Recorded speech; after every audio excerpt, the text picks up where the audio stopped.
Unscripted, unfiltered, unafraid. Welcome to the Macworld Podcast. I'm Michael Simon, and I'm joined as always by Jason Cross. Good morning. And our producer in the sky, Roman Loyola. Hey, Mike, I've been sitting on this for like an hour, and I was wondering who let Barry White into the room. All right. Wait, don't derail me yet. Hold on. This is podcast number 949, right? I got that? Yes. So the iPhone 17 show next week will be 950, which is cool. I don't know why, but that sounds monumental. Round numbers are just fun. Yeah, it's always nice. That's what we're obviously talking about today. This is our event, our iPhone 17 awe-dropping event preview show.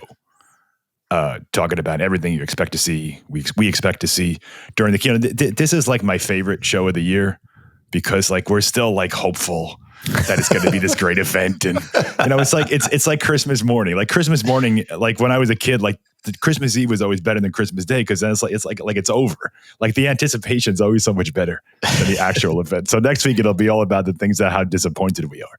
But today we're still hopeful. So we're going to talk all about what we expect to see at the keynote. We're going to have a couple segments. We're going to go. I'm calling this outside the park because we're going to talk about some things that aren't Apple related that are interesting to us. And then we'll have This Week in Apple History, and we'll close with our reader mailbag as we always do. Today's Wednesday, September 3rd, because as you can hear, I was sick yesterday and I'm kind of still sick today, but I'm better than I was yesterday. So we skipped a day. I think since we started doing this new format, we've been recording on every single different day. At some point, we will record on Tuesdays regularly, but today's Wednesday. We're not even recording on Tuesday next week. That's true. No. Next week will be Wednesday also, yeah. The event is Tuesday. We'll get back on schedule. Yeah, I've been sick my son was sick last week and, of course, got me sick as these things happen. So my Labor Day holiday was just sucky. Like I watched TV. I watched that John Wick ballerina movie. I don't know if you guys. So it was really good. Like it was surprisingly good, and there was like a lot of Keanu Reeves in it, which they didn't really kind of get into in the trailers. And I feel like maybe they should have leaned a little more into that to let people know, because I thought it was just like an offshoot, like that. What was that TV series, the Continental? That wasn't great. The one with Mel Gibson. It was fine, but this was like legitimately good. Like it was like I felt like a John Wick thing with the fighting and the thing. It was good. So that was my weekend. Did anyone do anything more interesting than that? I didn't do anything interesting. I was kind of sick. But it was self-inflicted. I got a vaccination on Sunday, and then Monday I felt I was all achy and sore. Yeah, like a flu vaccine. No, I'm an old man, so I got and more information that people need Shingles? to know. I got it. No, I got that years ago. I got it. I had to get a Hep B vaccination. So apparently my Hep V immunity ran out, so I had to do it again. Oh, well, you're older than me because I don't even know when I got mine or if it's even relevant anymore. Yeah, so I didn't do. I did yard work. I know how exciting that is. And then our microwave died, and we had to go buy a microwave. Oh, like that's how old was your microwave? I don't know. It came at the house, that's been 11 years. So like older than that, like probably 15 years. And it's one of those ones that it's above the microwave. Above your stove. Yeah. Ones, which means it's a little more of a hassle to like buy and replace and stuff. We're it hasn't been delivered yet. We've been living without a microwave. Are you going to try to put it up yourself, or is someone going to? No, we're just having it done because then they'll also take away the old one and all that stuff. That's just another thing we have to do. You have to like hold it up while you bolt it in. No, I know. Yeah. It wouldn't be that hard because we had the mounting for the existing one. It would just, Yeah, but if you screw something up and that crashes on your stove, then you got like two things. Yeah, right. We usually can blame somebody else. I replaced my dishwasher 6 months ago, and it was like my greatest accomplishment. It was like the proudest day of my life when I turned the thing on and it worked. It was like, oh my goodness, I actually did it. Yeah, mine was. I remember looking at that and hearing how much it would cost to get installed, and I'm like, I can do this for that same much thing. I was like, I can do this. It's easy. And then I'm halfway through. If you're like me, halfway through it, you're like going, should have paid the guy. Are you sure? I had to buy a bracket, and then I had to hook it up to my garbage disposal, and all that. I forgot to take the plug out, so the thing's beeping at me. It took me 2 days. It would have taken the guy probably 25 minutes. Everybody knows it's not a home improvement project if you don't go back to the store at least 2 or 3 times to get the thing you should have got the first time. So yes, that's our exciting old people weekends. Yeah, it really was, and it's the weekend it's Labor Day is usually the weekend before the iPhone event, and it's always the most relaxing weekend I have because I don't have to worry about anything. I know when the event is. I know what next week is. I know, but I was sick for most of it, but it's fine. You're sick all weekend. Let's get into this. I'm gonna. I didn't. You know what? I saw it on my HBO Max thing. Yeah. And I was gonna start it, but then my wife wasn't into it on that particular moment. So we it's still it's there. And you have to. We will get to it. And you're gonna have to make sure it's not when your kids are around, because this is not a kid friendly. Well, Gabe's gonna be 14. I think he can handle it at this point. It's a pretty hard R series. Okay. Oh, so maybe not then. I would not. Okay. All right, iPhone event. All right, so Tuesday.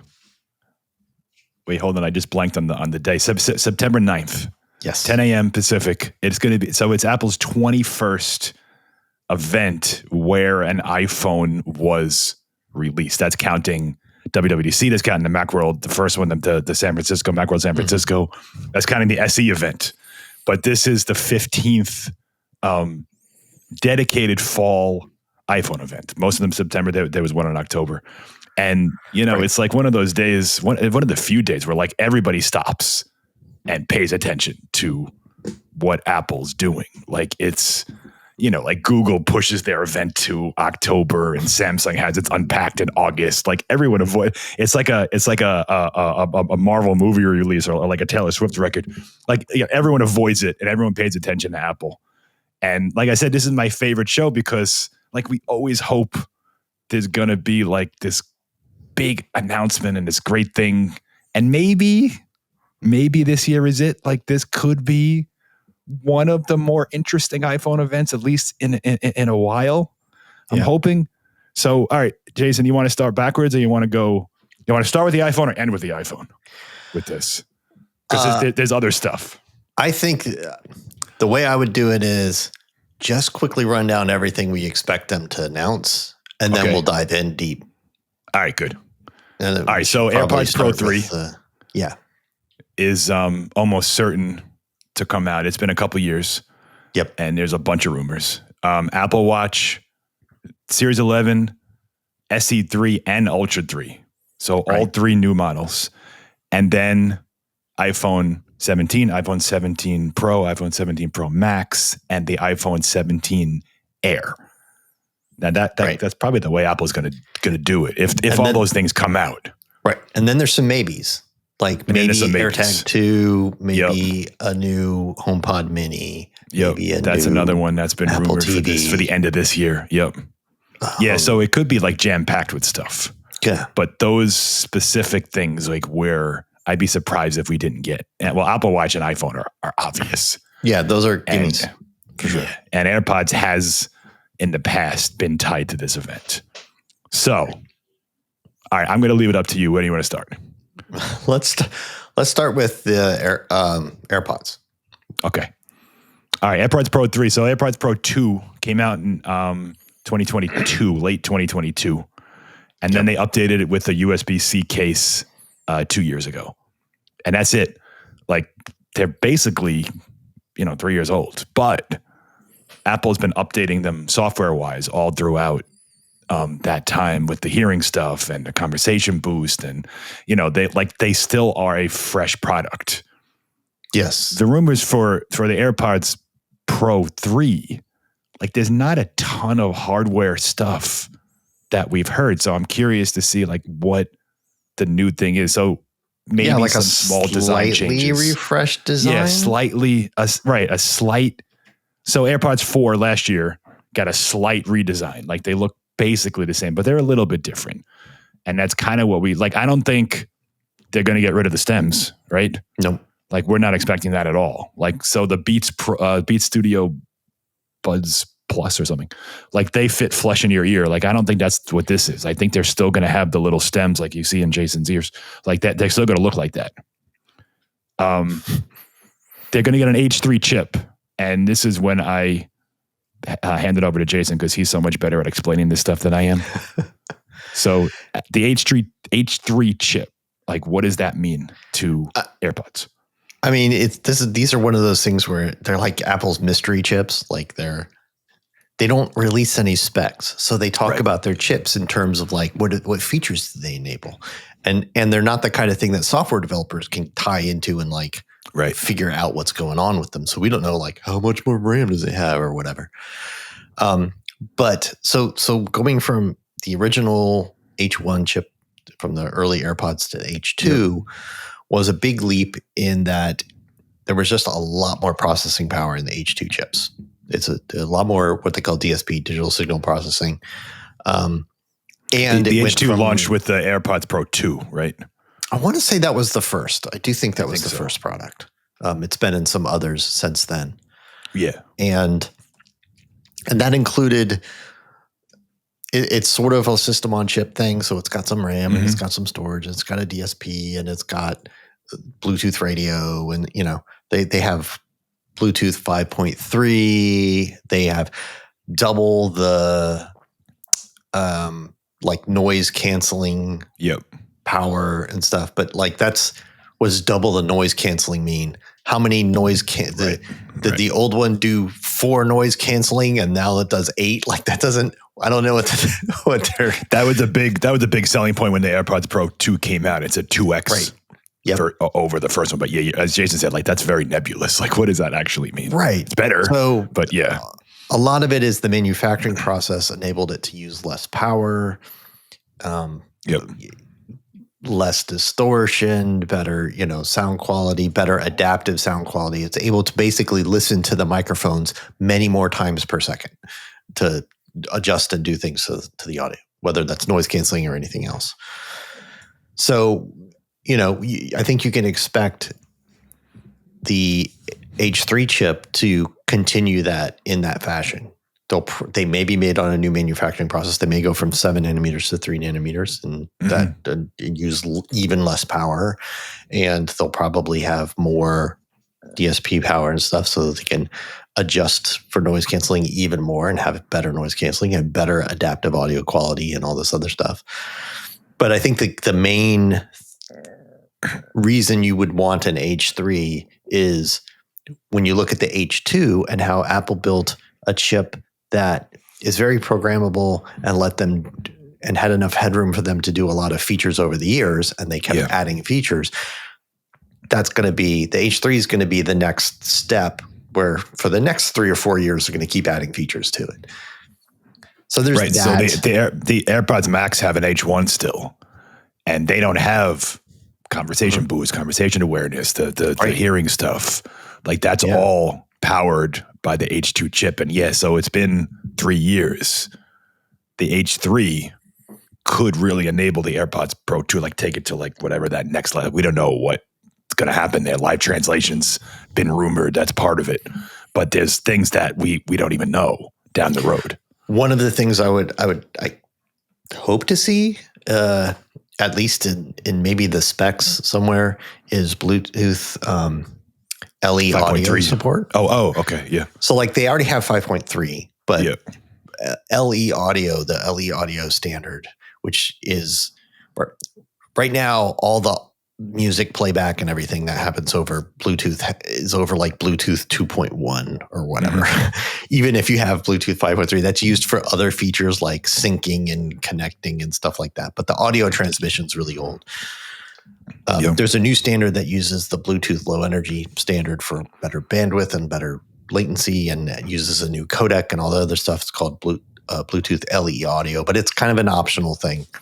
And it's not supported in the H2 chip at all. So I would hope to see that, because right now AirPods use the AAC audio compression.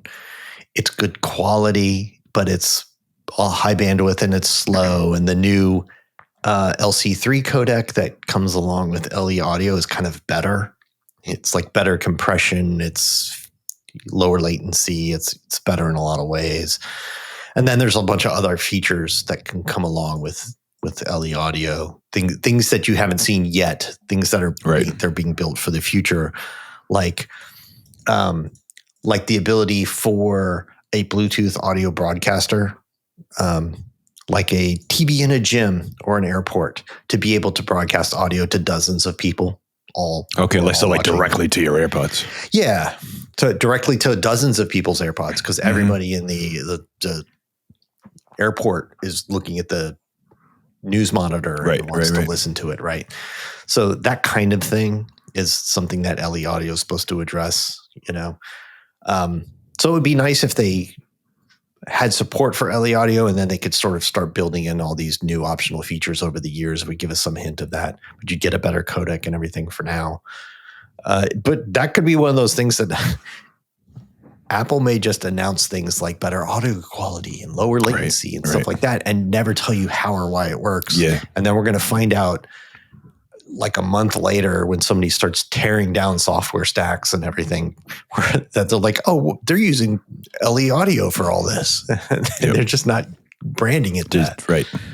So, but that's what I hope to see. A couple of things that they are going to talk about that we are expecting is a heart rate sensor built into the AirPods Pro and a temperature sensor. Both have been rumored for this release. The PowerBeats Pro 2, Jason, that you use, I think you still use them in the gym. That has a heart rate sensor in it. It's a little wonky. You can describe it, but like it doesn't work as well as it only works with certain apps, and it's overridden by the Apple Watch. Yeah. So the issue with it is, it's supposed to be a very high quality way to measure your heartbeat, because your ears are so vascular. So it's a great way to do it. But because it's Beats and it works on Android things and stuff like that, and because they're in earbuds, it doesn't run all the time like your Apple Watch does. Right.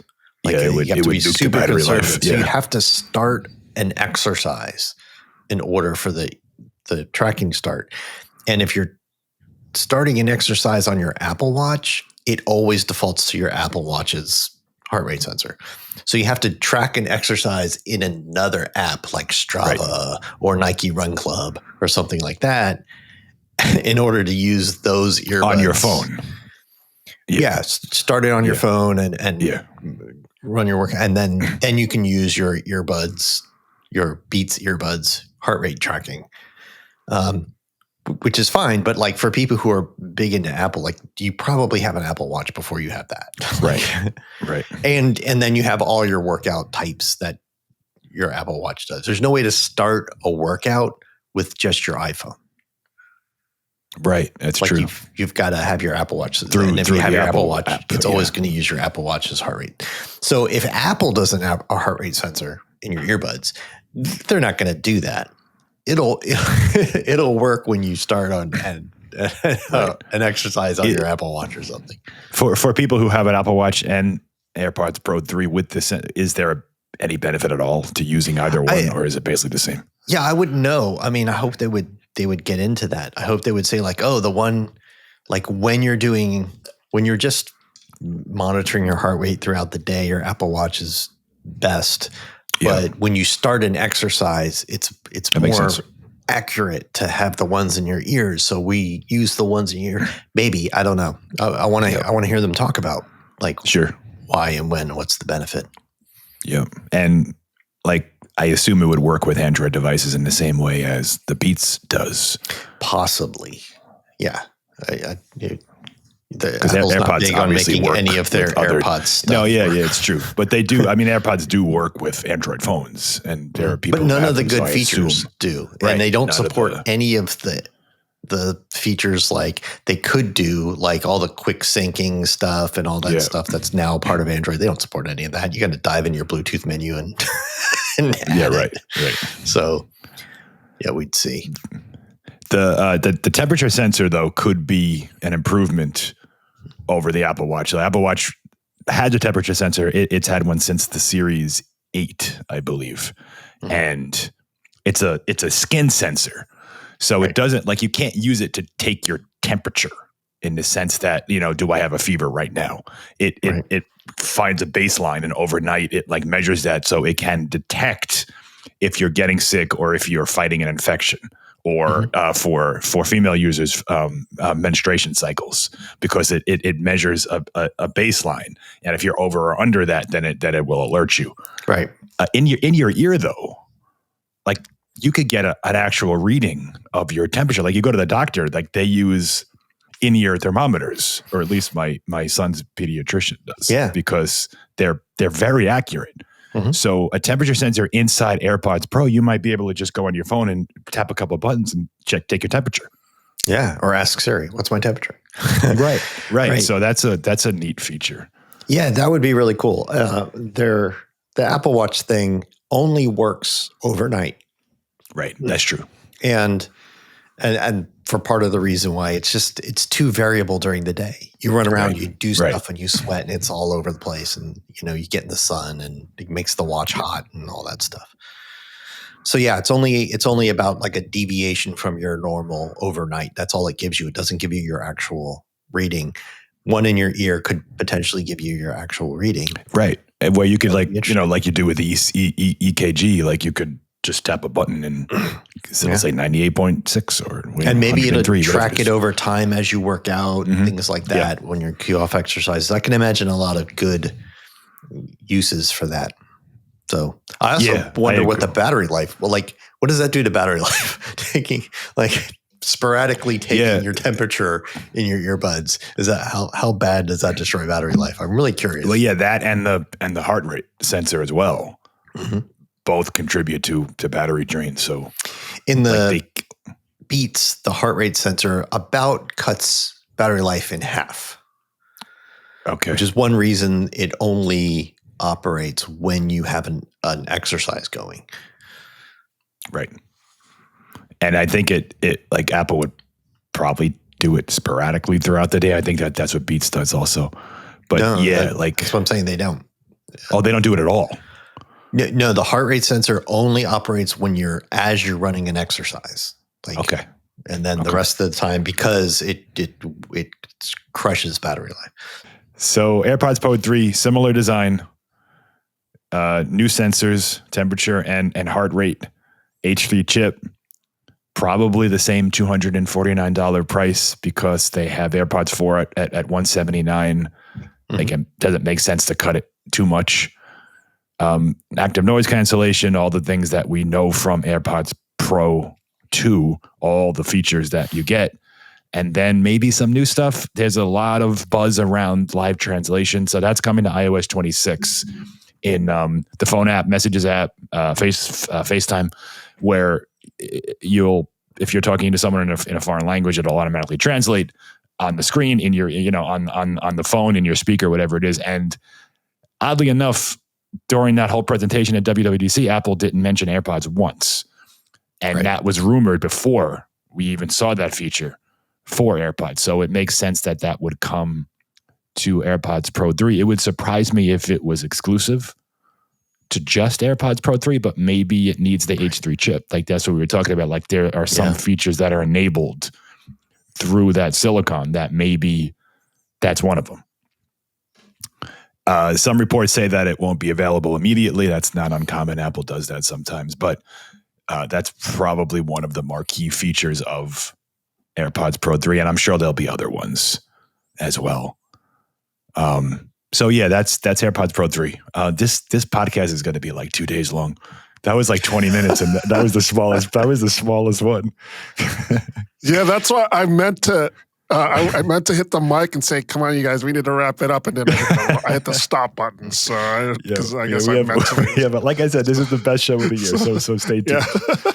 All right, we'll switch to Apple Watch. This is going to be long too because there's 3 models for the first time since 2022, when the Apple Watch Ultra arrived. Apple's going to expected to update all 3 models. So the Series 11, the Ultra 3, and the 3rd gen of the Apple Watch SE, which I'm most interested in. Yeah, honestly, like this is almost going to be the shortest product thing, because these are the products that don't seem to be changing much.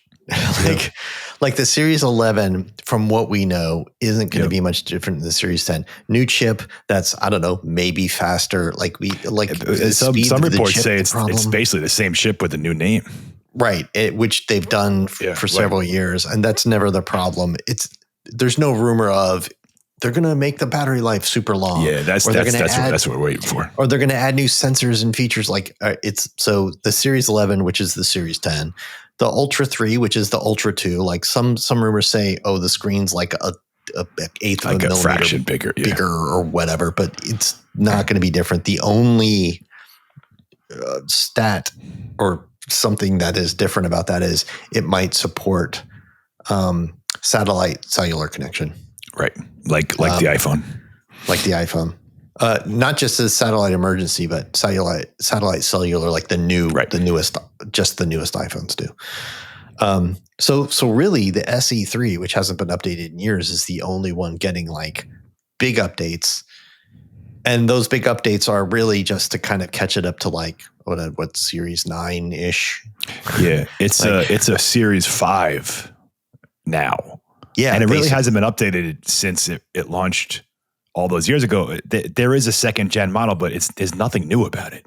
It has a new chip, and it got crash detection and fall detection, and that was it. Mm-hmm. It looks the same. It has the same color options, same screens, no always on display. Everything was essentially the same from the 1st to the 2nd gen. So, like, this is like the first, I guess you can call it a redesign. But as Jason said, it's probably going to be like a Series 6 or something like that. I don't think we're going to see a brand new design. I think it'd be at least whatever the latest one is, where they started making the chip the same every year, with like a Series 9 or whatever. It's going to be basically that, but without the EKG.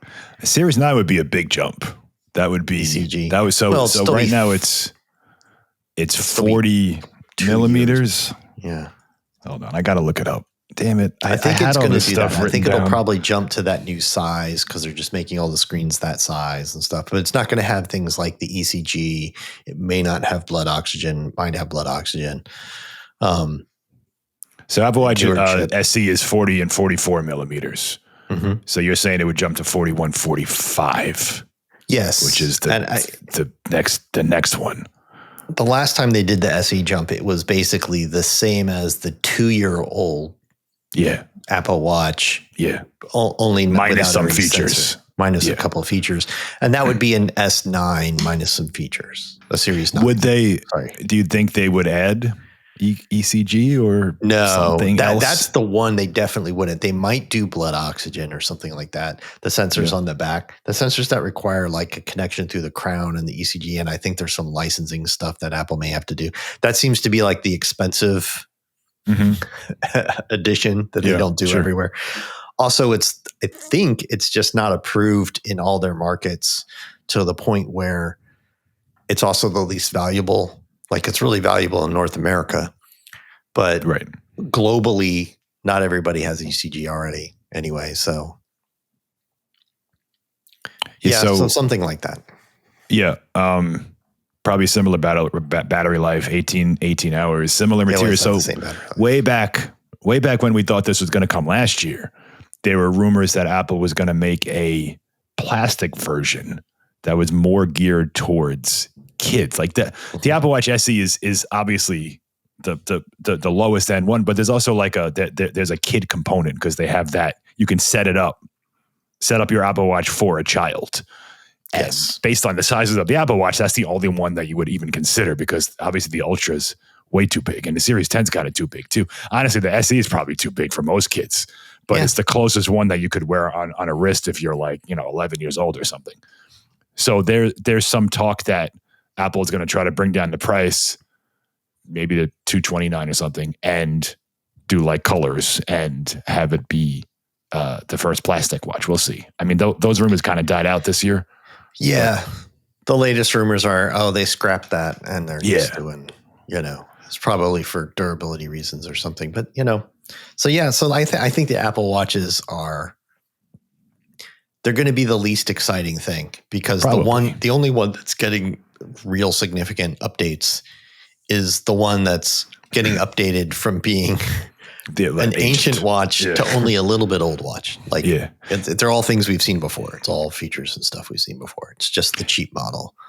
So, if there's a Series 9, if the SE is based on the Series 9 for $249 with, let's say they add always on display, but they leave off all the sensors. Is that like good enough for most people buying an Apple Watch? I mean, I think so. I think there's definitely a group of people who just they really want the ECG, right? Sure. Like that's why they're buying it. And that's of anything, that's what they're going to leave off. Yeah, it is. I mean, already the SE was like that when it came out. The SE2 was like that when it came out. When it came out, it was like, the original SE was good. Yeah. You're not the second gen that much. The second gen was a little less so. Even though they did cut the price, they cut it from $279 to $249, but it was based on the Series 5 still, and they were up to, I think at the time, the Series 9 or 8, and it felt like, I don't know, like I know it's cheap and you can get it on Amazon for like $189, but it's still, you're missing out on blood oxygen, you're missing out on EKG, you're missing out on, some of the, like it doesn't have, it's not, the depth sensing stuff. Like there's a bunch of things that later watches have that you're missing out on. And the screen size, obviously. To me, it was like not having the always on and the brightness. The screen's brightness makes a huge difference out in the sunlight. The most recent models, the last two models, are really a lot brighter. I think what it's going to be is it's going to be one of those things where you look at it and go like, for most people, this is fine, but it's also not going to get updated for another 2 or 3 years. And by next year, when there's a big update to all the other Apple Watches, you'll look at the SE and go like, it's not as good as the Series 12, which got all this awesome new stuff. Yeah, it's like when Apple sold the Apple Watch Series 3 for like 5 years. While they were, with the old design and the old screen, the square thing. And Roman, you always threaten us to buy an Apple Watch, but you never actually do. Are you going to finally update yours? I think you have a Series 2, 3, 4. Series 4. I'm kidding. It might as well be a Series 2 at this point. I'm thinking about it. You could get an SE now, and it would be an update. I was saying, does the Series 4 won't even run watchOS 26? Yeah, it won't. I don't think so. No. What's the cutoff? Series 6, Series 5? Let me double check. But I don't think so. Yeah. So yes. I feel like I might because I am not going to buy a phone this year. Okay. Because I'm waiting for the folding phone. You can get both. Apple heartily encourages you to get both. Right. That folding phone's going to cost $3,000, Mike. And that'll be that's why I wasn't going to, because I was basically going to take this year's money towards, next year's phone. You have to invest it. It's no good. And if I do buy that phone, that's going to be my phone for the next at least 2 or 3 years. Yeah, sure. And I know there are people out there going, 2 or 3 years? Man, my phone is like 5, 6, 7 years old. But, we do what we do. That's so we, we have work for Macworld. Reasons. You have an excuse to upgrade. Right. Right. Yeah, because I never bought a phone every year until I worked here. Yeah. So which one would you get out of the 4 models we just 5 models we just talked about? No, 4, 3. I don't know. Whatever we just talked about. Which one would you buy? Yeah, no, it's definitely not an Ultra because I'm not. I would feel stupid wearing an Ultra because people would see an Ultra and look at me and go, "Yeah, you're not an elite athlete." So nobody's going to say. It's not just for elite athletes. That's what I think. I think that's funny. When I see that watch, I think that person better be an elite athlete. So not necessarily. I got to tell. I generally say, "Oh wow, they have an Ultra." I never take stock of their physique. I guess I'm superficial like that. No, mostly I see people who wear that watch and I think, oh yeah, that person. Usually it's people running I know triathlons on the weekend. Like I know somebody who's a climber who has that watch, and I think, of course you have an Apple Watch Ultra. So if you had a lesser watch, I would think, dude, you need to get an Ultra because you're not making the most of it. So yeah, it would probably be the latest series. This is our new segment, Roman's Judgmental Minute. See, now I thought Roman has thick wrists and could wear an Ultra without I couldn't wear an Ultra. It would fall off my wrist. Right. It just looked absurd. It looked like when people used to wear those bands where they strap an iPhone to their wrist. That's what it looks like on me. And I thought the main reason you'd want it, Roman, wouldn't be because it's like this rugged outdoorsy thing, but because the battery life is twice as long. Right. Yeah. And three times as long. 3 times something, But I wouldn't make full use of the watch. I wouldn't use. Well, sure. It's. I mean, honestly, this. But it would just be big. You get cellular and a bigger watch for $799. Even if you don't use all the features, it's still you're still getting a good watch. And it's titanium and stuff. Yeah. Yeah. I mean, I'm not a big watch wearer, so that's clearly. Obviously. So Series 11, probably. Then? Yeah. The larger one or the smaller one? I've only got about 2 Apple Watches, so I've gotten the larger watches in the past. I think I would see how the smaller one looks on my wrist and see how that looks. Knowing you, I would say the larger one's what you want. Because you have the wrist for it, and you have old people eyes, and you want the bigger screen. Yeah, that's true. The old people eyes is yes. We were talking about old people eyes before the show recording, but old people eyes is a big thing. Yeah, it really is. It's the worst. I can't wait for Apple to make their glasses so I can get rid of these glasses that I have. That's what I'm saving for. Yeah. All right. Now for the big part of the show, now that we're 50 minutes into it, the iPhone 17. 4 models. iPhone 17, the standard model. iPhone 17 Pro, the standard Pro model, and then Pro Max. Those are all probably going to be similar to screen sizes to what we have now. And then instead of the iPhone 17 Plus, if we don't get it, it would be a shock. The iPhone 17 Air, which will be the first new model in a couple of years, but the first really new, different, separate from the other 3 models that Apple's done in a really long time, probably since the iPhone 10. All right, how should we do this, Jason? Should we just let's start with those 3, and then we'll leave the Air for the end. Right. I was gonna say it's quick to go through the regular iPhone 17. It's gonna get a new chip. It's gonna get. They're all gonna get a 24 megapixel selfie camera, which or rumors are true, which is a great upgrade for everybody. Going from the 12 to the 24. And it might get a 120 hertz display / maybe ProMotion. The standard model might get that. The standard model. The Pros already have it, and they're going to continue to have it. And then a new A19, which will be faster and better in some ways and stuff. But other than that, there's nothing for the standard iPhone 17. There's nothing oh, it's a great new feature, or this, there's nothing wacky out there. There's no camera button this year or whatever. They've got the buttons, they've got the things. Yeah, even so there's a bunch of new camera designs, but it looks like the standard 17 is going to have a very similar one that it has now with the two cameras in the corner, like a little oval, small little camera array. The pros are getting different, so we'll finish up our talk about the standard. The always on display promotion thing would be a big deal because Apple's been taking hits about not doing that for years now. I mean, how long has it been on every mid-range Android phone forever? Right. So it's time. It's past time. So that would be nice. The 24 megapixel selfie camera is great. Yeah, nice improvement there. And it's also expected to start at the same $799, which is good.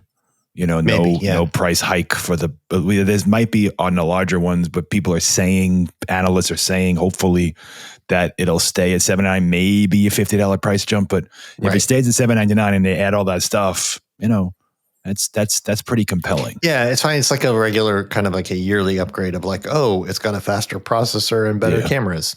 And that's your upgrade. Sure. The pros are getting, they're having the camera bar instead of the camera bump and stuff. Like the camera bump extends all the way across the screen. It should get, in addition to the selfie camera upgrade, it should get a 48 megapixel telephoto. They already have the wide and the ultra wide are 48 megapixels. The telephoto should be upgraded to 48 megapixels, which means they'll also be able to like digitally zoom in further. Yep. And it might actually even be a higher zoom that might only be on the Max. So there's some like the rumors aren't all the same. Like some say both, some say only one, but they might be more like a 6x zoom and then digital and so maybe more zoomier zoom.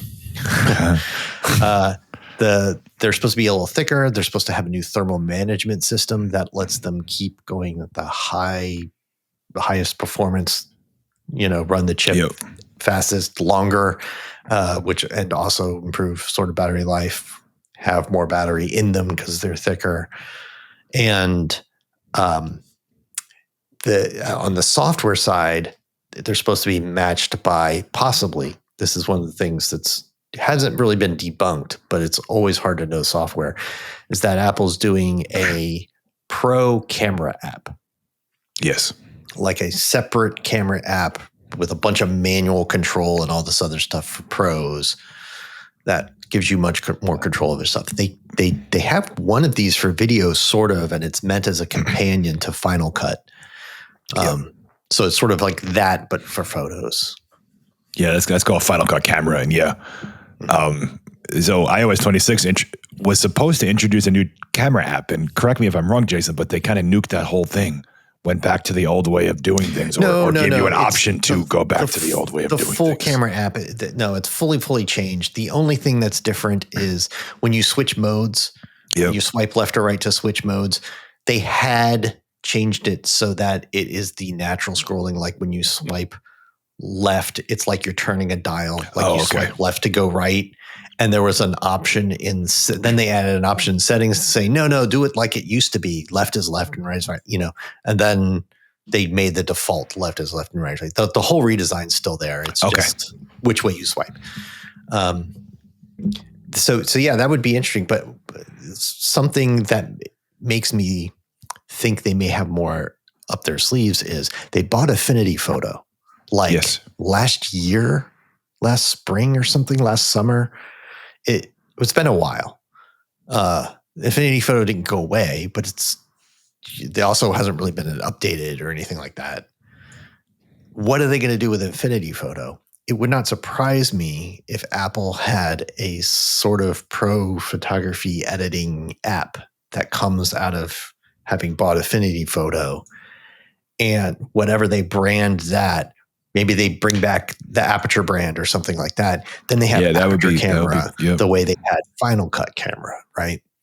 They have Final Cut camera for video. Maybe they have a new Aperture app that's comes from them buying Affinity Photo and Aperture camera for the Pro models. That's different than Pixelmator because they own that too, don't they?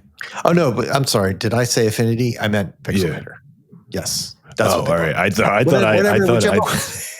whichever one of these photo apps that I did not. Yeah, they bought Pixelmator.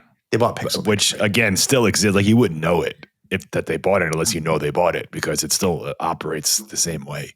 Right. But yeah, something like that would be cool, and that kind of aligns with the rumors of that new Pro app that Jason was just talking about. Right.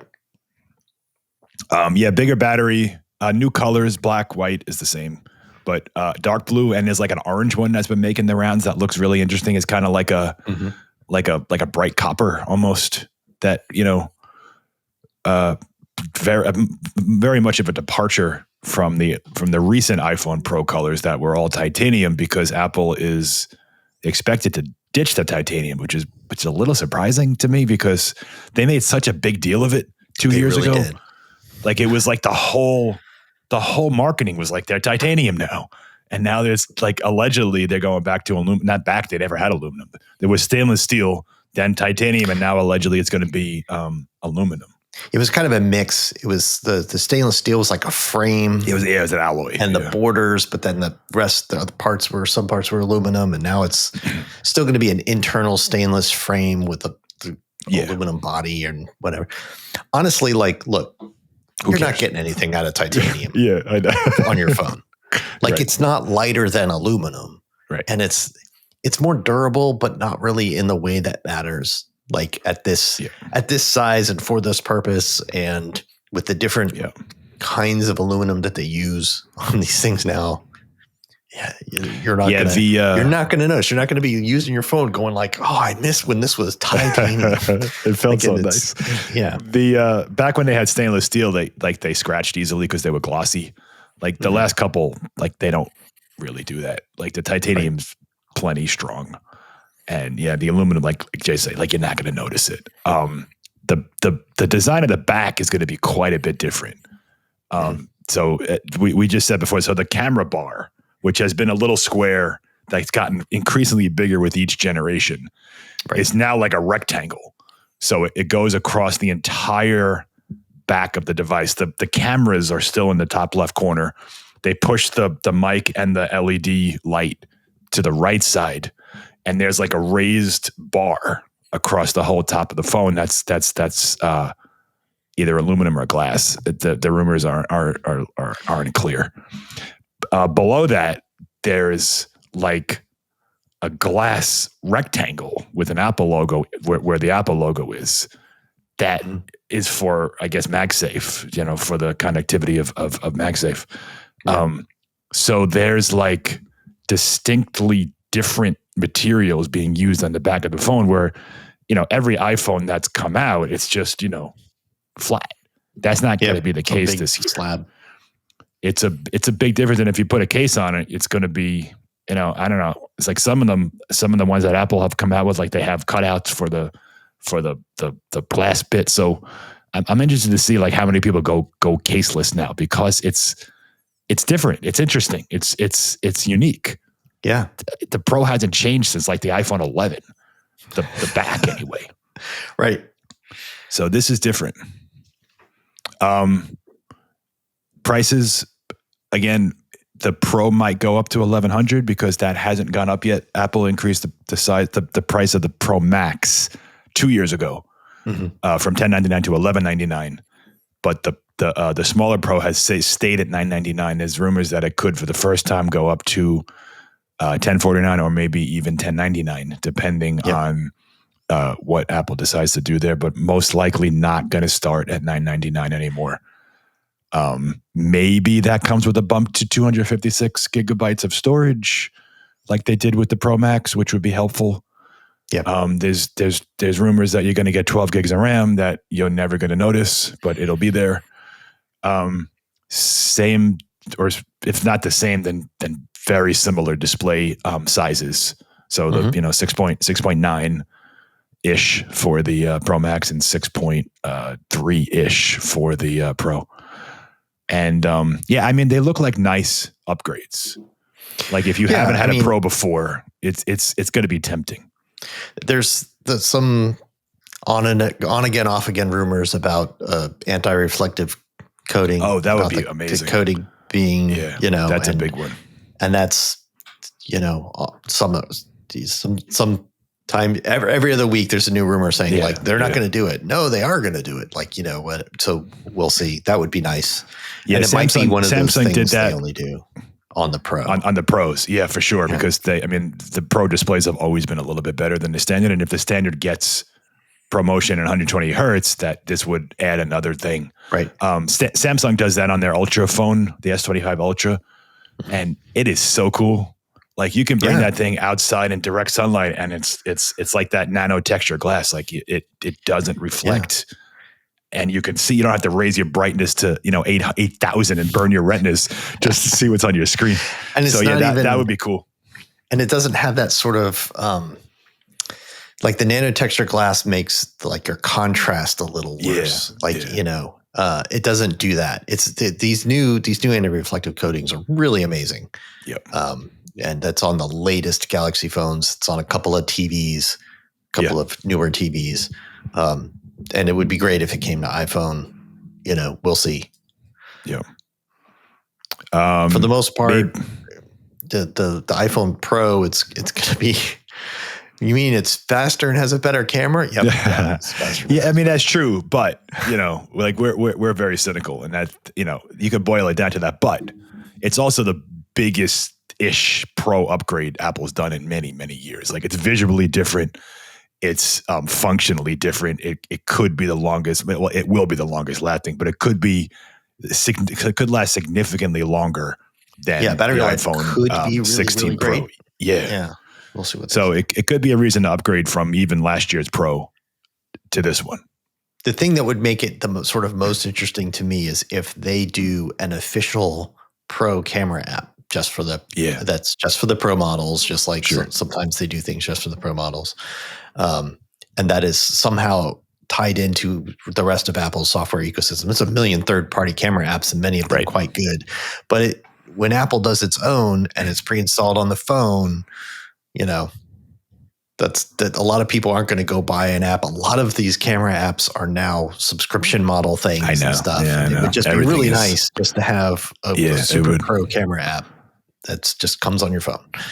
And that would be like, if not the only time, one of the only times Apple ever had a specific app for a specific phone, and not just like a compatibility thing, but actually made for the Pro models. And let's face it.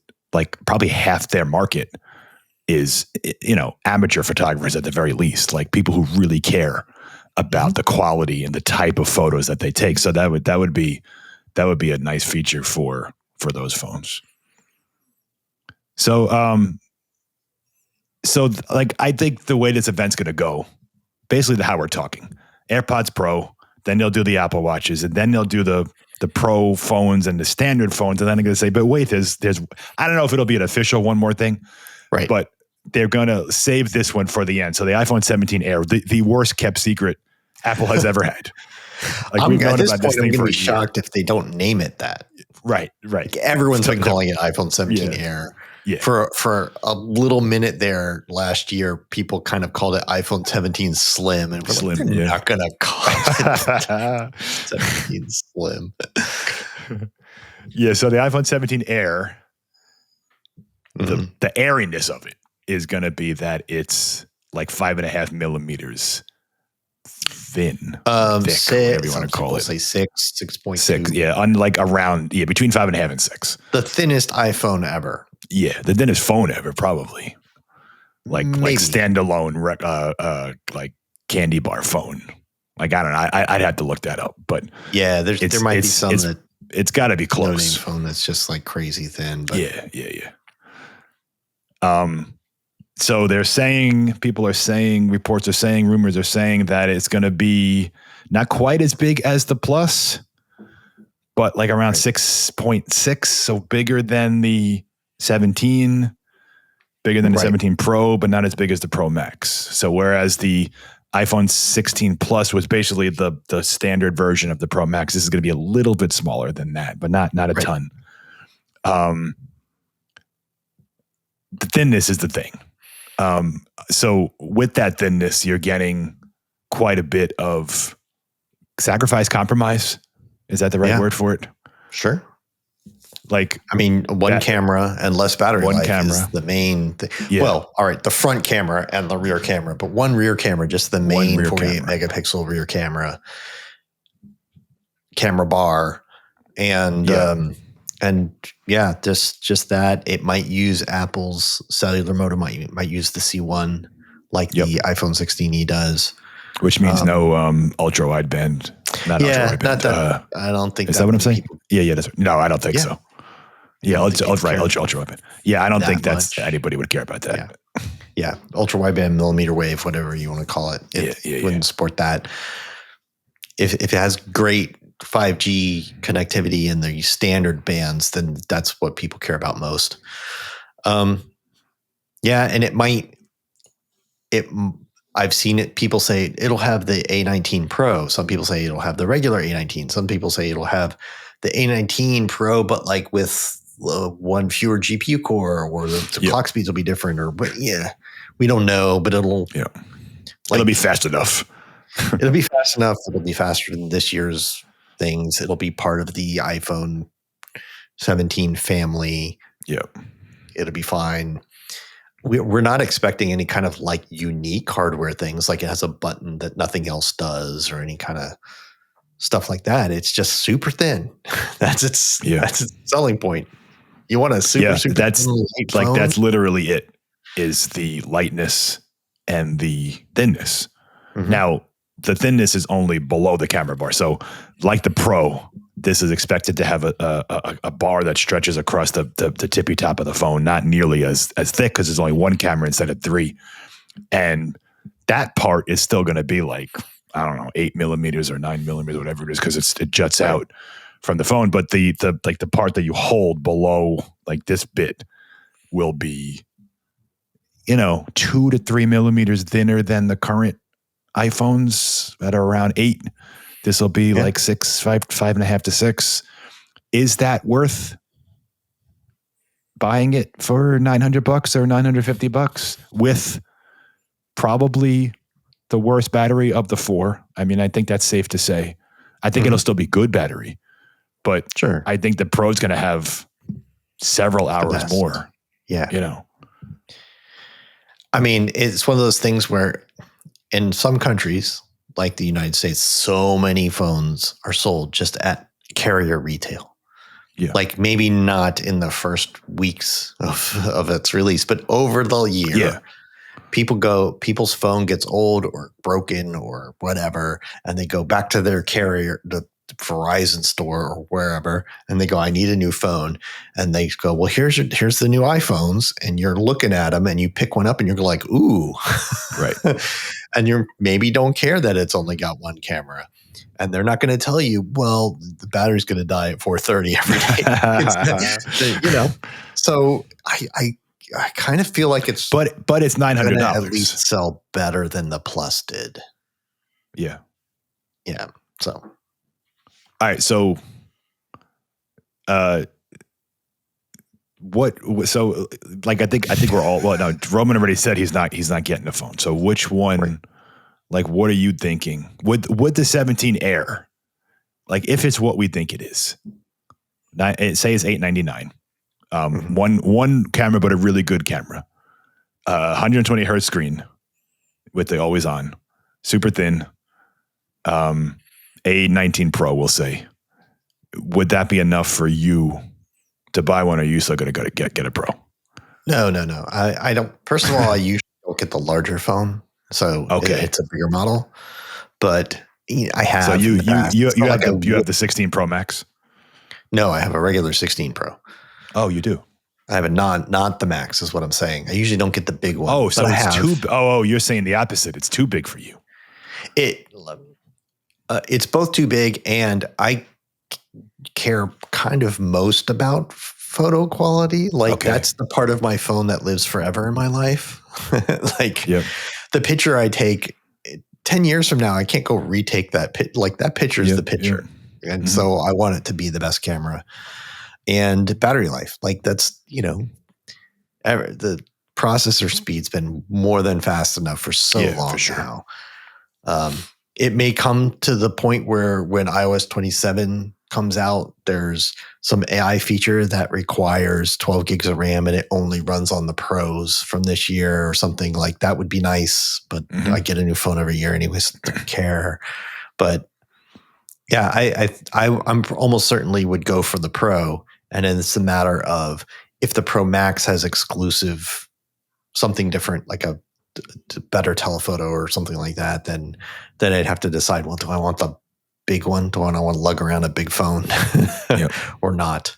The Air's not for me at all. Like a one camera, less battery life phone is the wrong direction. And to be skinnier, like I don't want a skinnier phone. I want a fatter phone with more battery. Yeah. So I have a Plus, and I got to see what the Air, like what the battery life rating is that Apple gives it. Because I'm intrigued. Like I don't use a case, so thinness and lightness is appealing to me. And I do like the newest thing because I'm a sucker for anything new. I would definitely consider it. If the battery life is like 27 hours on the Pro and like 12 hours on the Air, I won't do it. But if it's like 17 on the Air and like 26 on the Pro, I would maybe. I don't know. It's gonna drive me crazy because I'm gonna wish the battery was like a little bit better. Yes, on the Air. Like I think it's gonna be right at that line where it's like, oh, like I wish it was 21, but it's only 19 or something like that. Whatever the Apple's rating is, not like the actual battery life that I get. I mean, I plug in my phone at least once a day anyway, so that's that I have to see. Like, is it gonna upset my daily use enough to have a phone that's gonna die? Because the Plus lasts, it's pretty good. Like I don't usually have to plug it in until like 9-10 o'clock at night, and even then only for a little bit. But if I had to plug it in at like 6, I don't know. Like, is that enough? Because then I might be out. Then I might not be near a charger. So it's like it's going to be a trade-off that people have to. And I'm dying to know how they market this thing. Like, they're going to have some horrible pun that that's on all their marketing posters. I'm very intrigued in it. I just don't know if that's the one I'm going to get. Yeah, I'm interested in the sense that like I'm academically interested in seeing what this product is and how they market it. And when people start to benchmark it, like what is it? How long does the battery last and all that? But it's not. It is. I'm not the target market for this. Yeah. Yeah. It's going to be interesting to see. Like, I think they're going to promote the hell out of it because more so than the Plus, more so than the Mini. Like, this is like the big new iPhone. Like they haven't done this in a long time where it's a truly new model. Well, and even more than that, it has something that plays well on TV. Yeah. Right. Yeah. You can show the chip being faster in the Pro model or whatever, But they're going to be able to make TV ads and stuff that show how incredibly thin it is and look and stuff like that, and it's going to look cool, right? Yeah. So this will be the thing they market. It's one of those times you wish like Johnny Ive could come back for like a guest spot and do like one of those videos where he talks about it in his British accent. Yeah. The only real question is whether they do some of these other products that we think they might announce, like an Apple TV 4K with an upgraded chip, a HomePod Mini with an upgraded chip. These are just basically chip-and-chip things. They may not even be part of even if they are released, they may not be part of the presentation. Right. They might just sometimes they do that. Things pop up on the website after, and you don't even like the MagSafe 25-watt cable just popped up, and like they don't always talk about stuff. If there aren't significant new features to any of these things, then there's a good chance that they're just not even part of the presentation. So we think those are the main things. AirPods Watch and iPhones. And iPhone, yeah. All right, so what do we got? Like a week. By the time you guys are listening to this, it's like a couple of days. Like 3 days. It's a fun, like it's always their best event. I think, they do a good job with the iPhone event. It's always fun to watch. Follow along with us on, we're going to do a live blog on our website. Contact us through Blue Sky, Facebook, Threads, look for the Macworld logo, reach out to us because we'll talk about it obviously next week on, when we, after we see the event, we'll wrap it all up. All right. So since we talked for about, 3 hours now about Apple stuff, let's talk about things that are happening that are interesting to us that are not related directly to Apple. This is a segment called Outside. What did I say? Outside the park. Outside Apple Park. I don't know. Outside something. It's outside the park. It had to be a baseball pun. Jason, you want to start? Or you want to go first, rather? To me, yeah. So the idea is this is a tech thing, but not related to Apple that we wanted to talk about. And in the last week, Google announced and released their Pixel 10 phones. Did you see any of this, Mike? I mean, yeah, sure. We used to kind of have Pixels and cover this stuff way back in the day. Yeah, I remember when the Pixel was it not. I don't think I worked for you when the original one came out, but I think it was the second one. We worked at Greenbot. We covered Android stuff, but first one came out, but and the first couple, they're up to 10 now. Yeah, and what strikes me as interesting about this is, first of all, they're so aimed directly at iPhones. Like the price is $799, and then there's a Pro and a Pro Max that are what they call them Pro XL, but they're $999 and $1290 and $1199. I mean, and then there's a folding one which is $1,800, and seems quite improved this year. But all the reviews and everything of them, it kind of struck me just how stuck in a rut. Yeah, even the best smartphones are. Like it's Google's own camera processor thing. Mm-hmm. They call it Tensor. This is like Tensor 5 or whatever. And the CPU performance is a lot better than it was, but it's still not flagship level. GPU performance is still bad. Yeah. It's got great AI performance. That's where it was, but it's still not like as fast as the best flagship Android phones or an iPhones get crushed by an iPhone. They added a telephoto to the base model, the regular non-Pro. Mm-hmm. Yep. Yeah, it has model, 3 cameras. But other than that, it's the camera bar, same camera features. There's a couple new AI, like sort of quality of life features that are supposed to work that a lot of the reviewers say are kind of wonky right now. Yeah. They don't work right. Like it just seems there's a lot of criticism that phones just aren't interesting anymore because they've been good enough for so long. What people use them for don't need more performance. The cameras have kind of plateaued.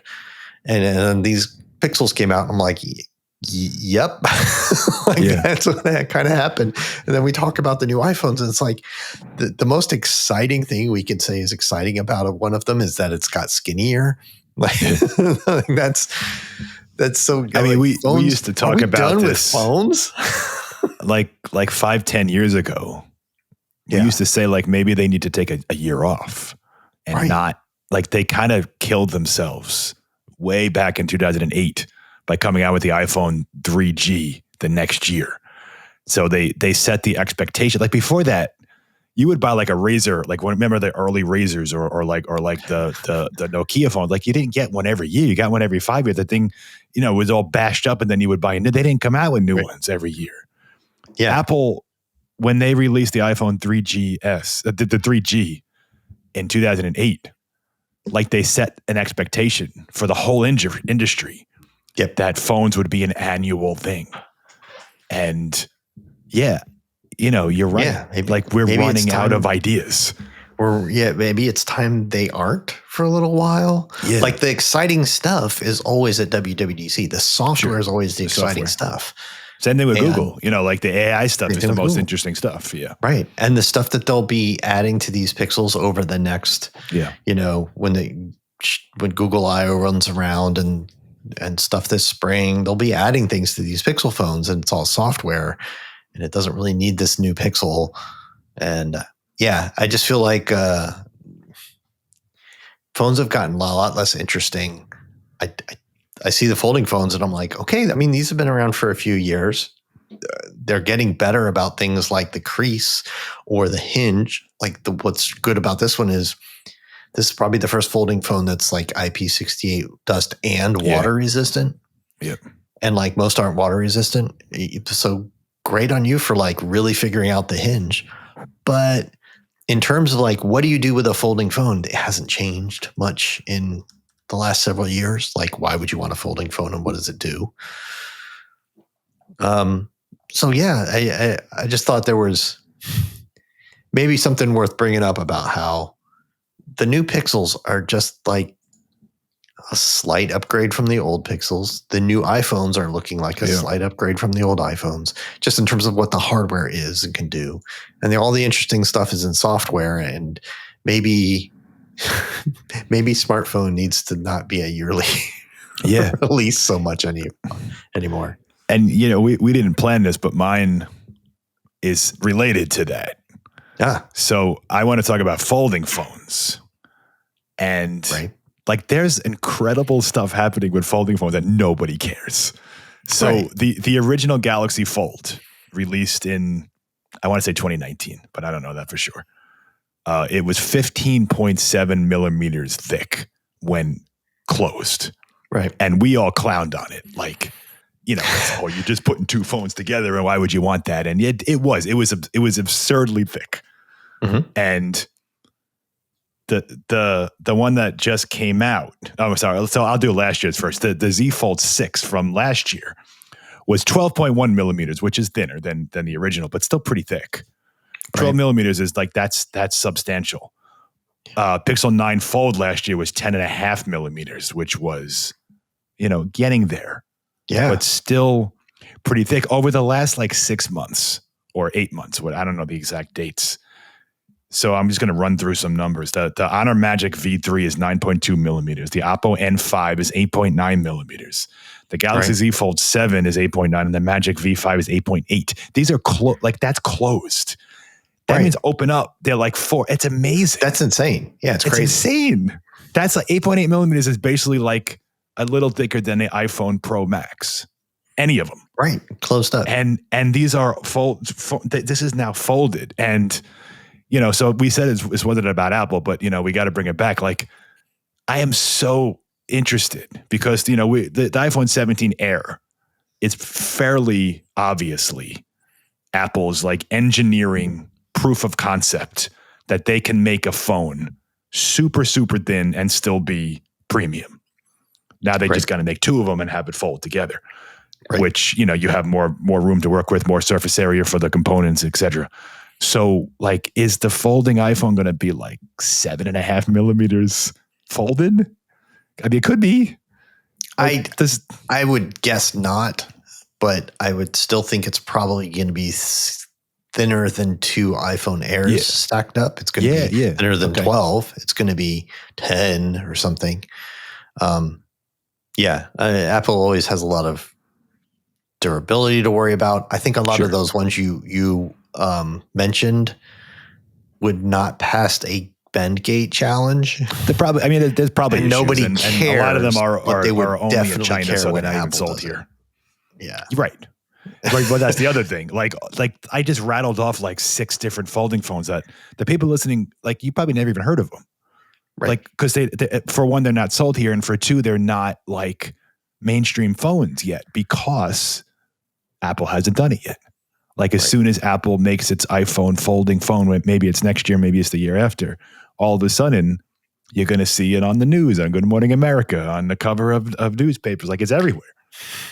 And if it has problems that all these folding phones have, like even the best ones still have a little bit of a crease, even the best ones have problems with like you couldn't bend it if you try to bend it the other way, you'll just snap the thing. Like they're only so durable. And stuff. And Apple's not going to magically solve all these problems, but they're going to take all the heat for it because it's Apple. Apple's got a folding phone, right? Everyone's going to pretend this is the first time a folding phone's not been durable enough. Right. So I find it interesting, and I find it interesting that nobody cares too much about folding phones, except for like there's kind of a niche elite market. I think part of that has to do with price, but I think the other part of that is like when it's unfolded, it's not a one-handed thing anymore. It's not a thing you sit there with one hand in the grocery line and scroll through your feed. Yeah, you're relying on the outside screen. Yeah. And even those. that, and like even that's wonky because the way it folds, they're like super tall, and then like those aren't so easy to use with sometimes I think they did a great job at that. It's the new Pixel Fold. Did a really good job with the outside screen and making it like a reasonable size thing with reasonable bezels and all that stuff. But then why are you paying $1,800 if you're just going to use it like a regular phone? Right. So I mean, it's got to be frustrating for these companies who come out with these, innovative, revolutionary, whatever word you want to call it. And like, outside of like day one reviews, no one, it doesn't make any noise. But there's incredible things happening in the folding phone market that is just waiting for Apple to plant its flag and show the rest of the world like, this is a thing that we should be paying attention to. If you're Samsung, Oppo, Google, anybody else making a folding phone, you're kind of dying for Apple to release one because it's counterintuitively, it's not that they're not going to steal market share from you by having a folding phone because the market isn't full of people who want a folding phone and you're stealing Apple's customers because Apple doesn't have one. It's the other way around. It's full of people who don't want a folding phone because they're not really aware. Yeah. And they're not really, it's not really top of mind. It's not mainstream. And you're waiting for Apple to make it mainstream. So your phones sell better to people who don't want an iPhone. Right. So I agree with you. Like interesting things going on in folding phones. I'm still unconvinced that me too. They need one. Like this time next year when we do this show, hopefully we're talking about the expected iPhone Fold because I can't wait to see it. And I know, Roman, you said earlier that you're saving all your money to buy one. I think you said that on the show. Maybe you said it before the show. Yeah. I don't know. We've been talking for so long. I don't even know. But I think a lot of people. What are you going to do if they don't do that? What are you going to do with You're right. What are you going to buy? I don't know. like 8 Apple Watches.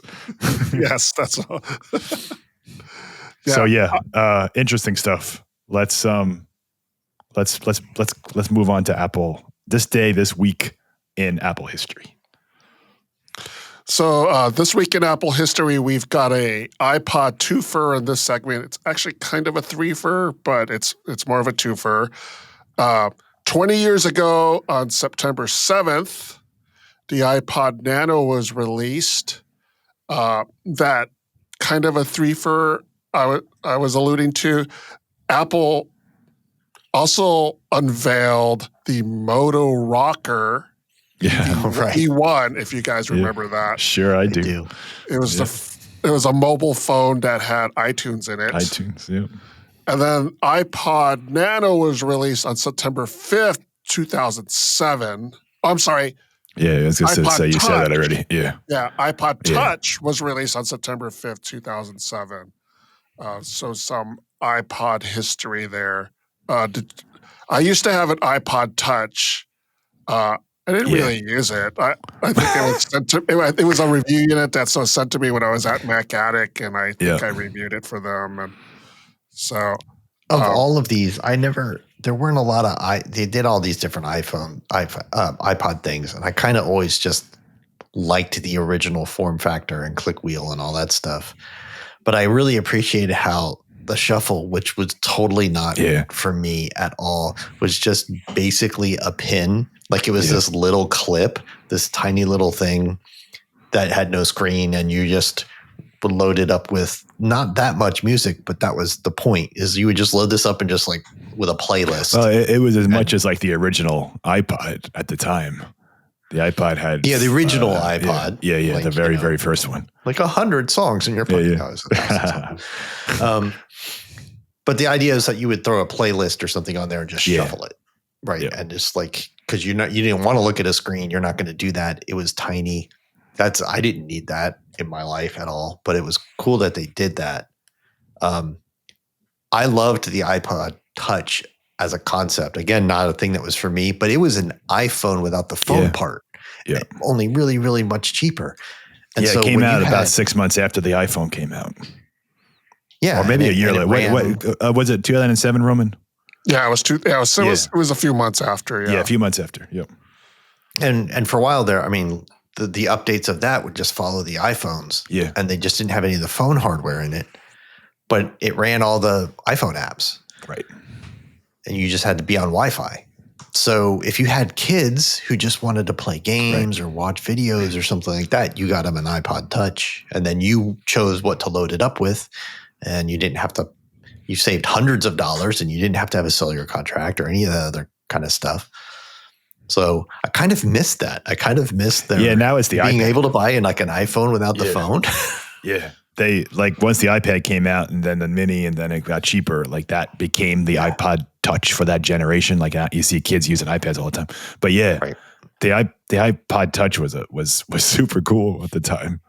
Even like, I mean, it was for kids, but like even for adults who didn't want to spend, because at the time the iPhone was very expensive and you had to get a very expensive contract to go with it. So just if you wanted the experience of an iPhone, but didn't want to submit to, $1,000 for an iPhone or $700, whatever it was. Or your company provides you a BlackBerry or something like that. Like you just don't need the phone. You just want to run all these cool apps and stuff. So yeah, it was kind of neat. I remember the iPod Nano when that came out. I was actually moving into my first apartment, not my first, but like our third, but our first after we were married. And that was our moving day, and I missed the event. It was one of the only Apple events of that era that I didn't watch, like streamed live, because I was busy. And I went later in the day and I checked out all the news, and I was like, what is that thing? Like it was this super tiny little thing. Remember Steve Jobs took it out of like the inside pocket of his jeans, like that small little pocket. That was the coolest thing ever. That Nano, like the whole iPod era, many of the people who use iPhones and Apple devices now, like that era from 2001 to I guess around 2009, there was nothing like it, because it was literally uncharted territory. Apple had only released Macs until October 2001 when it came out with the iPod. Like it was a computer company, and the iPod completely changed their scope, their direction, and like the landscape of like what and who they were. Right. And they made all these other things like printers and modem or routers or whatever, but like they never made like, here's a music player. and the whole ad campaign that went with it, like Apple was always a cool company, but the iPod made it like the cool company.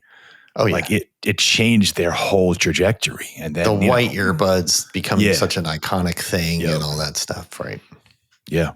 It was a cool era to be a part of. And then of course the iPhone, and then the iPad, and then the rest is history. But I had a Nano, I had a Shuffle. Like that's another thing. We were just talking about how like things aren't like a thing until Apple says they are. Like shuffling, like they've made it like a thing. Like that became like an iPod thing. Like not listening to a record from start to finish. You could always do it. But Apple made it like a cultural thing, like shuffle. I guess so. I never really considered that, because I kind of did that a lot. Sure. Like even in the CD era, like when I had a CD, I would just often not listen to a CD in order. I would just hit shuffle, because you could do that with CDs. Right. But Apple brought it to like playlists, and like we made mixtapes, and they made like all this stuff was available. It was around, but Apple turned it into like this cultural like cornerstone for their, for the digital era. It was a cool time to be an Apple fan when all that was going on. Roman, did you have an iPod? I had an iPod Touch. I actually had the Rocker E1. No shit. I did. I have you no were the one who bought it? It was actually an eval unit that Apple sent me. I know I wrote it for Mac Life. I can't find it anywhere on the Internet Archive. I have no memory of it. I do remember it. I do remember getting it in the FedEx box, and it ran Singular, and I had AT&T at the time. Yeah. I was like, "Oh, what am I going to do?" Because I had my phone, and I couldn't. At that time, it wasn't easy to swap SIMs. I don't think you could at that time. Yeah. So I barely used that phone. I think I wrote up how to use iTunes on it, and that was it. I don't remember anything else about it. So, and I had the iPod Nano, or not iPod. I keep mixing those up. I have the iPod Touch. I didn't have a Nano. Did you have like a straight music player before that? Like just one of the normal iPods? Yeah, I had one. I can't remember which one I had, but yeah, I had a normal iPod for a while. So, my favorite of like the classic iPods was the 3rd gen with the buttons. That was like a total departure from. So the first couple had like the spinny click wheel, and then they came out with the solid state click wheel, and then it had like 4 buttons for play and pause and shuffle at the top. Right. And it was much thinner. That was my favorite. There used to be a thing. I'm going to date myself now, but CompUSA used to have a program for hard drives where you could pay. I think it was $10 a year or something, and you could upgrade your hard drive after a certain amount of time. And for the first 3 generations, iPods were classified as hard drives because that's basically what they were. Mm-hmm. It was a disc with fancy covering. So I was able to like trade in my old iPod and get a new one for the first 3, and then they stopped it after the 3rd gen because that's when it became super popular. And then well, we can't do this anymore. But I basically got like the first 4 iPod generations for free through CompUSA because I traded in my old one and got the other one. I'm going to interject in the history segment for a piece of breaking news, kind of making history, so to speak. On this day, Instagram finally released its iPad app. Oh. So, and what's it been, 27 years? Something like that. Yeah, something like that. They actually, never in the history of iPad. I want to say Instagram came out, like the year the iPad did, or the year before. You mean before Facebook bought it? Yeah. No, yeah. When it was just the original Instagram, and it was a startup, has never had an iPad app, which just seems odd to me. We talked about. I think we had a story from this spring because they were testing this. In some market, and you were right, Jason. October 2010 was the initial release of Instagram. Right. And then when was the original iPad released? Yeah, it was April or something of that same year. Yeah. Yeah. I bring that up because for interest behind the scenes for our listeners, we have an article about how to use Instagram on the iPad, and it's one of our most consistently popular articles. So that's going to be now die for us. So we'll just update that article, and it'll be one sentence that says like, go download the Instagram app with a link, and that's it. So that's it for This Week in Apple History. Now it's time for the Macworld Podcast Mailbag. To wrap up this show, these are comments about recent Macworld articles in the podcast and recent Apple happenings. Today's comment is one, or you guys are probably going to ask me, why did I bother with this one? But we kind of get comments like this more frequently than you think. So I thought I'd bring it up. We especially get them around this time of year. And this comment is in regards to our coverage of the Apple awe-dropping event. Nicholas Martin on Facebook said, "How depressing that this seems important. Fill your lives with friends, family, and fulfilling activities. Why? I mean, I gotta make a list. This one, Nicholas. Because, like I said, this comment comes up frequently during this time of year when Apple. For sure. No, I was kidding. You said we would say that. Yeah. So I had to. And usually I ignore it, but this time I thought, why don't we talk about that? Because, the thing that irritates me about this comment is that you're visiting Macworld's Facebook page. So you made an effort to get this information, and you're kind of like berating yourself for being interested in it. Even though you're berating us, you're somewhat berating yourself when you post a comment like that. Yeah. I mean, absolutely. I mean, the other thing is like you can have both. Like, right? My next Tuesday isn't just about Apple. I still have to eat dinner with my family and talk to my kids. Life with friends. I'm like, are those my only two options? Like friends or watch this event? Like, yeah. I mean, it is worth. Like, there are a million things that happen that are interesting to some people that are into it that aren't important. It's not important when Ferrari releases a new car, but there are people who are into Ferraris who want to hear about it and read about it, and that's fine. This is the thing. There's over 1 billion iPhone users. iPhone sales alone, if that's all the company was just iPhone, it would still be a Fortune 500 company. It'd be a Fortune 100 company. Yeah. Like it's like this is big business. It's big cultural. It matters to people. The people's phones are their most important connection in the world. Like these things do matter. Like you don't have to uproot your life to like watch the event in real time or something like that if it's not that important to you. But listen, like this is slag on people who are into this. Like I mean, I understand that like we're getting excited over something that we can't buy. But this is like American capitalism, man. We can't, like, what are we supposed to do? And I know it's the internet, and this is what we expect from the internet.